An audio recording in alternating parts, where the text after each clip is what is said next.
আসসালামু আলাইকুম। তো সবাই কেমন আছেন? আশা করি সবাই অনেক ভালো আছেন। আমি আল্লাহর রহমতে বেশ ভালো আছি। তো আজ ৭ আগস্ট আমি কিরগিজস্তান ত্যাগ করছি। জানি না এটা কতদিনের জন্য, আমি হয়তোবা আসতেও পারি, নাও আসতে পারি, ঠিক নেই। আমার সেটা ডিপেন্ড করে। তো এখন চলে যাচ্ছি আমি বাংলাদেশে।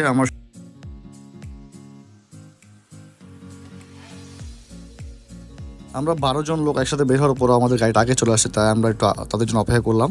তো অপেক্ষা শেষ করে আমরা চেক ইনে চলে আসছি। আমি যে চেক ইন করছি, আমাদের বুকিংগুলো আমরা দিয়ে দেবো, আর সেখান থেকে আমরা টিকিট নিয়ে, মানে যে বোর্ডিং পাসটা নিয়ে আর কি, চলে যাব প্লেনের দিকে, বিমানের দিকে। তো সেখানে গিয়ে বিমানে উঠবো।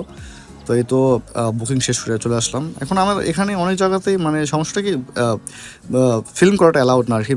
ক্যামেরা আপনি ক্যারি করতে পারবেন না, তার জন্য আপনাকে সমস্যা করতে পারে ওরা। তো আমি সেরকম রিস্ক নিইনি, আমি সেরকম কথাবার্তা বলিনি, গোপনে ভিডিওগুলো করছি। তো আমি সেগুলো এখন ভয়েস ওভার করছি। তো আমরা এই যে দাঁড়িয়ে আছি সবাই প্লেনে ওঠার জন্য আর কি, মানে বিমানে ওঠার জন্য। তো এই তো আমাদের ওখানে বোর্ডিং পাস চেক করবে আর আমাদের এন্ট্রি দিয়ে দেবে। তো এই তো আমি ফয়সাল ভাইয়ের সাথে আছি, এই যে ফয়সাল ভাইয়ের পিছনে আছে, দেখতে পাচ্ছেন। যাচ্ছি আমি আর ফয়সাল ভাই একসাথে বাংলাদেশ। তো আসছিলাম একসাথে বলতে গেলে, কিন্তু আমরা একদিনে আসিনি, কিন্তু আমাদের শুরু থেকে একসাথে থাকা ছিল। তো অনেক দিন তার সাথে কাটালাম। ভালোই লাগছিলো ভাই দিনগুলো, কিন্তু এখন কিছু করার নেই, বাংলা যেতে হবে। তো এই তো বোর্ডিং পাস নিয়ে যে আমি আর ফয়সাল ভাই যাচ্ছি প্লেনের দিকে। এখন আমরা উঠে যাব বিমানে।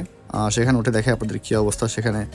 আমার এই কিরগিজস্তানের দুবাইয়ে ফ্লাইট কখনো করা হয়নি। আমি আসার সময় আসছিলাম হলো এয়ার আরাবিয়াতে। তো ফ্লাইটটা আমার ক্ষেত্রে হয়তো বা একটু, যেহেতু টিকিটের দামটা একটু এক্সপেন্সিভ, যদিও ইকোনমিক ক্লাস, তারপরও একটু ভালো হওয়ার কথা। এই যে দেখুন, ভেতরে তারা স্ক্রিন দিচ্ছে হালকা পাতলা এনজয় করার জন্য আর কি, যে হেডফোনটাও তারা প্রোভাইড করছে। তা আমি ভিতরে ঢুকে যে জানলার পাশে বসলাম। সিটটা আমার না, সিটটা বিলাল ভাই, তা আমি তাকে সরিয়ে বসলাম আর কি, বড়ো ভাই আবদার করলাম, বসে দিল। তো ওদের যে খাবার দিল, আমরা খাবার খাচ্ছি, ম্যাশড পটেটোস অ্যান্ড চিকেন। আর এই যে আমি স্ক্রিনে আমি দৃশ্যমুখটা দেখছিলাম। তো যখন প্লেনে উঠলাম না, তখন কিছুক্ষণ পরে আমাদের আকাশটা অনেকটাই দেখুন এরকম মেঘালয়, আর এরকম বিদ্যুৎ চমকাচ্ছিল, সেরকম একটা ফিল পাচ্ছিলাম আমি। কিন্তু রাতের হওয়াতে সেরকম ভিডিও আমি করতে পারিনি, দিন হলে সেরকম একটা ভিডিও হতো। কিন্তু রাতের আকাশে এই যে এই জিনিসটা আমার কাছে অনেক অনেক সুন্দর লাগছে আর কি। দেখুন কি সুন্দর বিদ্যুৎ চমকাচ্ছে, অনেক সুন্দর বজ্রপাত, হয়তো কোনো জায়গায় হচ্ছিল আমি জানি না, কিন্তু আমি প্লেনের মধ্যে শব্দ পাচ্ছিলাম না, কিন্তু দেখতে ভালো লাগছিলো। তো আমরা চলে আসলাম অবশেষে দুবাই। 5 ঘন্টা ফ্লাইট সময় লাগছে আমাদের, বেশি লাগেনি। দুবাই চলে আসলাম, কিন্তু এখন সমস্যা শুরু হবে আমার, কারণ 14 ঘন্টা, আমাদের 14 ঘন্টা 35 মিনিট আমাদের ট্রানজিট টাইম দিছে ভাই। এখানে আমার 14 ঘন্টা 35 মিনিট ওয়েট করা লাগবে। এখন যে আমি ওয়েটটা করবো, আমার ভাই এক জায়গায়, আমার বাড়ি ছাড়া কোথাও ঘুম আসে না। এখন আল্লাহ জানে আমার কী হয়। এই যে রুবের এয়ারপোর্টে চলে আসলাম আমি। তো এই তো আমরা হাঁটছি, এখন আমি ফয়সালের ভিতরে হাঁটছি, কিন্তু এই জায়গার মধ্যে আমার ঘোরার মধ্যে তেমন কিছু নাই, কারণ আমার মুডটাই ভালো ছিল না। আর মন চাচ্ছিলাম যে কোথাও শুয়ে থাকি, কিন্তু শোয়ারও জায়গাতে খুঁজে পাচ্ছিলাম না আমরা। তো শেষমেশ আমরা খুঁজতে খুঁজতে এক জায়গায় পাই শোয়ার জন্য। আমি দেখে আপনাদের,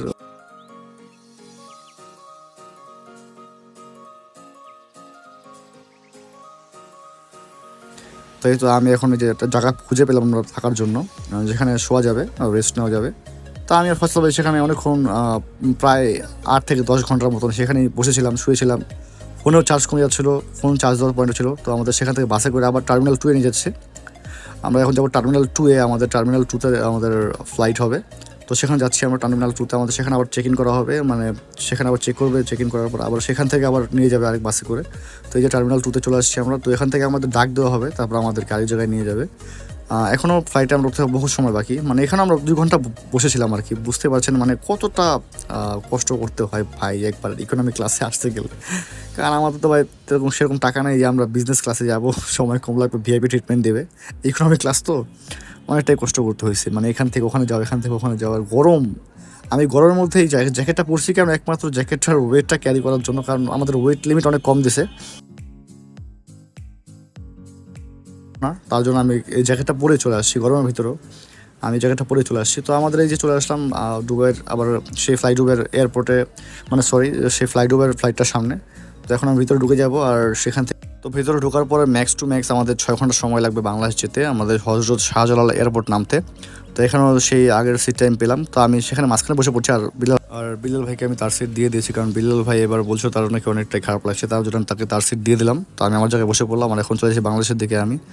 আর এরকম বলার কিছু নেই ভাই, কারণ আমি দেশ চলে যাচ্ছি, সেখানে গিয়ে কথা হবে। আর এয়ারপোর্ট নামার পরে আমার মানে এমনিতে আমি অনেক ক্লান্ত, তো আমি সেরকম কথা বেশি বলিনি। এই যে আমরা চলে আসলাম মাঝ আকাশে, অনেক উপরে চলে আসছি, যাই হোক। তো দেখা হবে ইনশাল্লাহ বাংলাদেশ গিয়ে, সেখানে ব্লগ করব, সেখানে কথা হবে। আর যা করার কিরগিজস্তান আমার করা শেষ। এখন জানি না কখনো ফেরা হয় কি না, সেটা আমি নিশ্চিত না। তো দেখা হবে ইনশাল্লাহ নেক্সট ভিডিওতে বাংলাদেশে। টিল দেন, আল্লাহ হাফেজ, টাটা, বাই বাই।